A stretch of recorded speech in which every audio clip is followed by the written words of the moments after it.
Muchísimas gracias realmente por estar con nosotros, compartir su tiempo.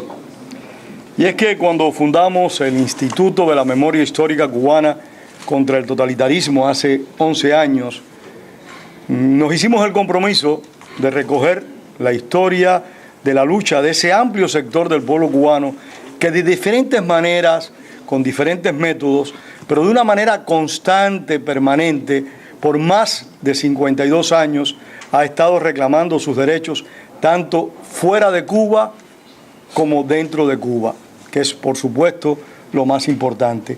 Pero en ese marco también nos percatamos que era necesario denunciar, difundir en qué dimensión el régimen totalitario cubano no solo había destruido a la nación cubana, había afectado nuestra naturaleza y dañado nuestro futuro, como todos conocemos, sino en qué medida también el régimen totalitario cubano había intentado y continúa intentando, hasta que esté en el poder, subvertir el orden en todas las democracias.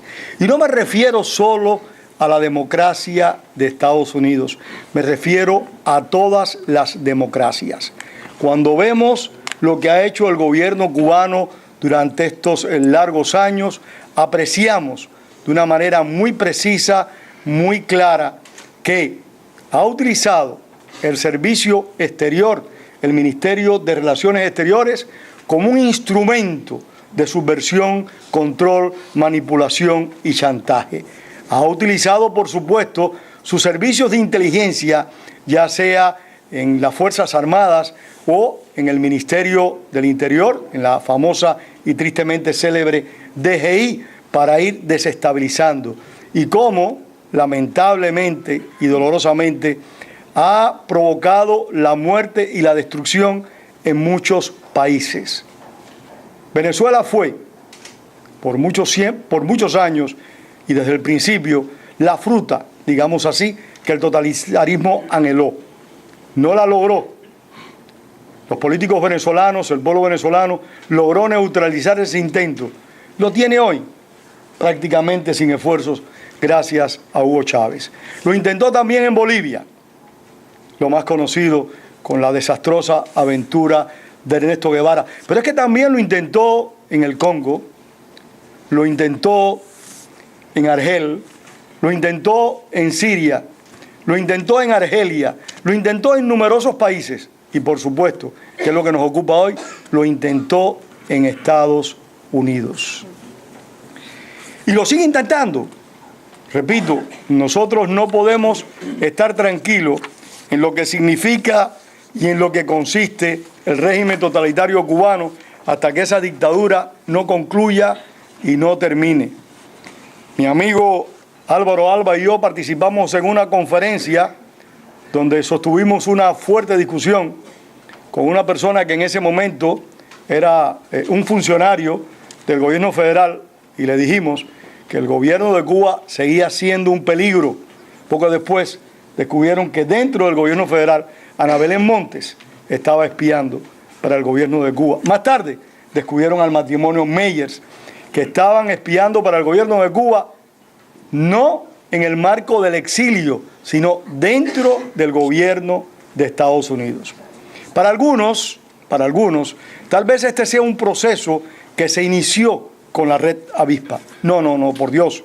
Esto se inició en el año 59, cuando Colomé Ibarra, hoy general de las Fuerzas Armadas de Cuba, se acercó a un oficial de inteligencia del condado Dade, que en esa época se llamaba así, a decirle que le transmitía información sobre la mafia cubana.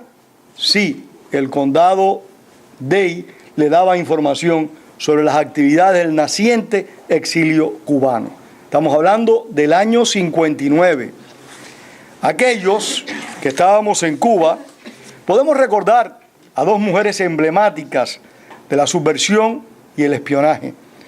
Eddie Reynoso, aquellos que estábamos en prisión de las Villas, recordamos a Roque Virgil, su esposo.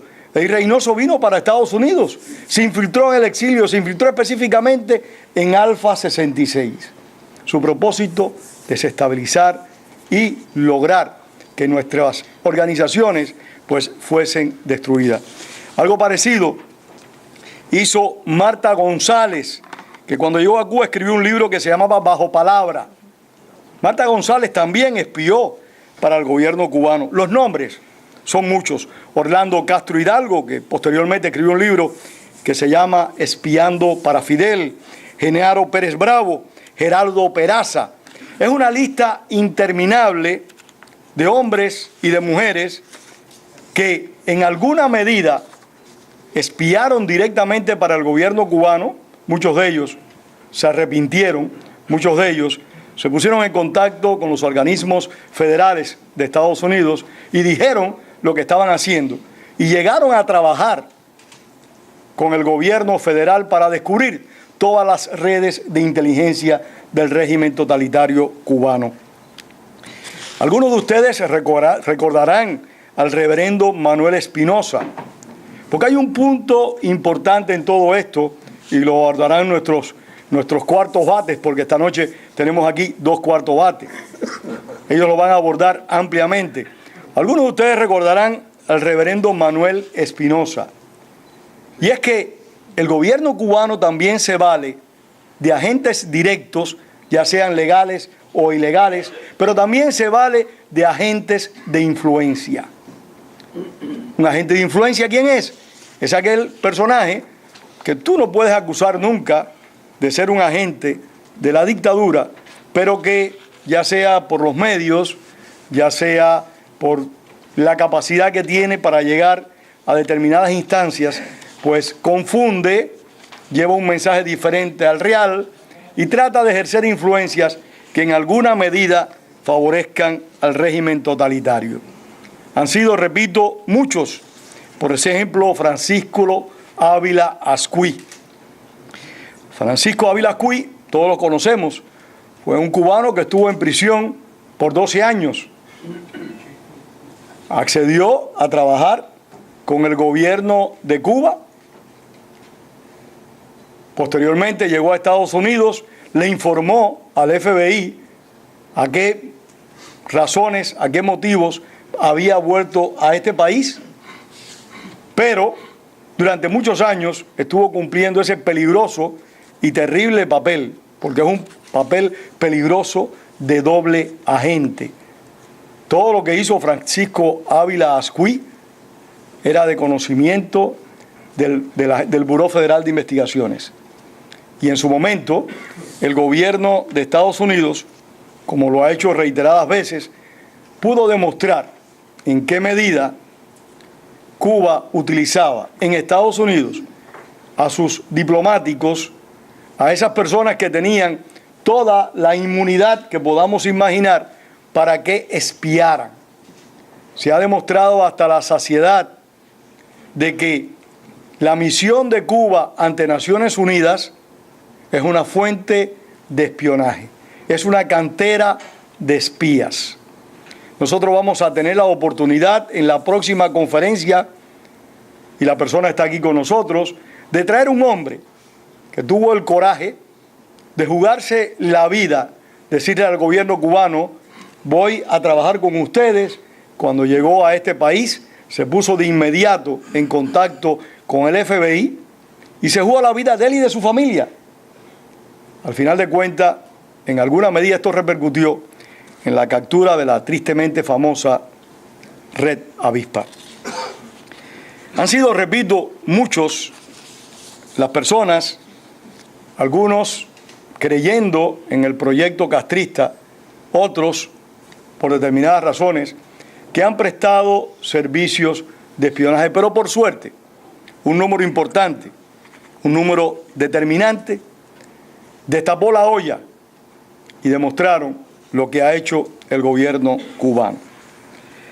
Me decía hace un momento Bob Macaulay el caso de los Weatherman, ese grupo terrorista estadounidense que fue auspiciado, controlado, entrenado y suministrado en recursos por el gobierno de Cuba. Y es que este proceso ha sido tan largo que solo personas con memorias privilegiadas pueden tener presente todo este largo de cursar. Por ejemplo, hay una situación emblemática en mi opinión, y es el caso de Manuel Evia Cosculluela. Yo estoy seguro que algunos de los que estábamos en Cuba en la década del 70, ya fuera en la cárcel o en la calle, recordamos cuando se publicó el libro Pasaporte 11333, 8 años con la CIA.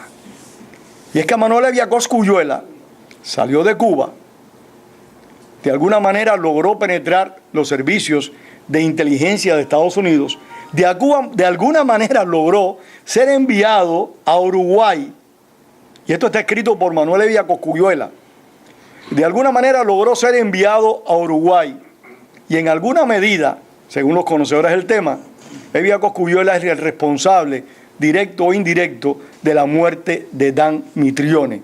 ¿Recuerdan a Dan Mitrione? El hombre que fue secuestrado por los Tupamaros y asesinado. Pues Manuel Evia Cosculluela regresó a Cuba. ¿Por qué? Porque era un agente cubano. Y en Cuba publicó un libro donde cuenta sus hazañas. O sea, ¿qué mejor muestra de que el gobierno de Cuba no solo espía al exilio, sino que también espía en todo lo posible al gobierno de Estados Unidos? Porque lamentablemente la dictadura cubana siente tanto desprecio por su pueblo que no valora y no interpreta a la oposición, ya sea dentro o fuera de Cuba. Para el régimen cubano, su único y verdadero enemigo son los Estados Unidos. Y por eso, a veces da pena cómo algunas personas no logran entender esa realidad de que el gobierno de La Habana no entiende de arreglos, no entiende de entendimientos.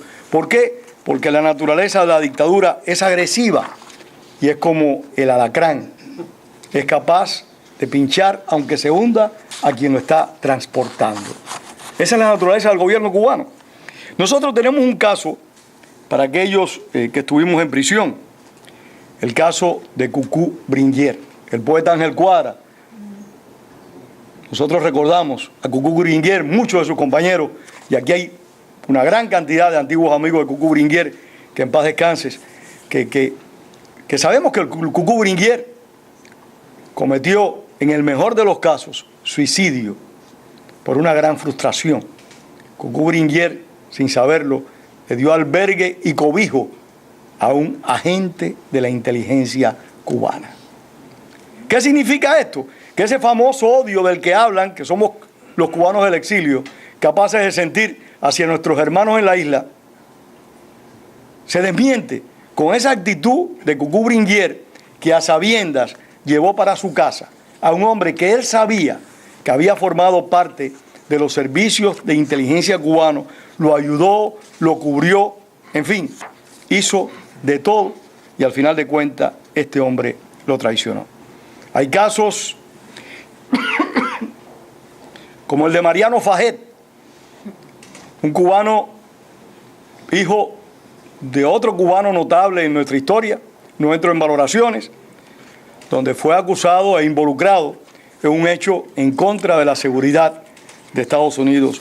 El caso de los profesores Carlos Álvarez y Elsa Prieto, y estoy dando única y exclusivamente aquellos casos en los cuales las personas han sido llevadas a tribunales y han sido debidamente sancionadas. Aquí estamos muchas personas que sabemos que hay otros casos, imaginamos otros casos, pero que como no han sido debidamente controlados por las autoridades, pues no debemos hacerlo, porque el Instituto de la Memoria Histórica Cubana se ha caracterizado siempre por ir al meollo de los asuntos que puedan ser demostrados y comprobados, no a especular, no a jugar con la memoria ni a jugar con la fantasía que cada uno de nosotros podamos tener.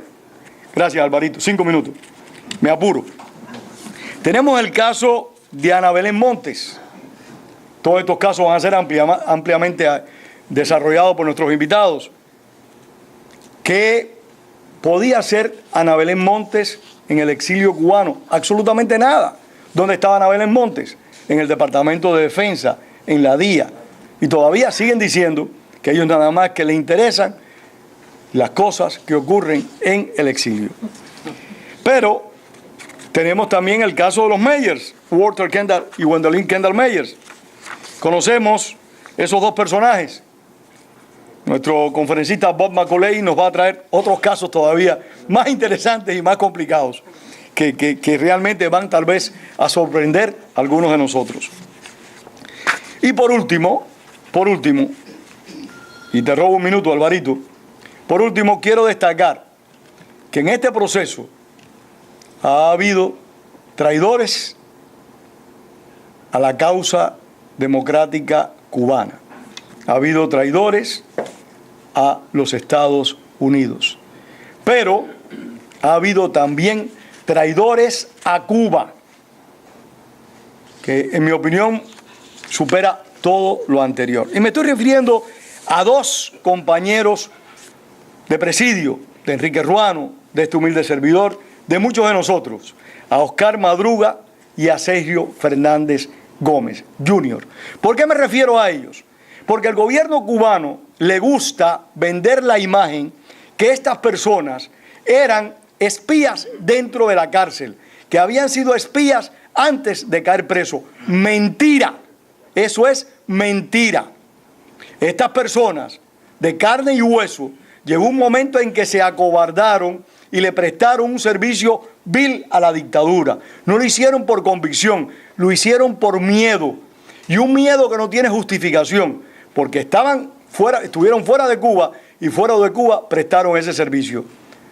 Yo modestamente rechazo el hecho de que cualquiera que haya estado en prisión espiaba. ¿Por qué?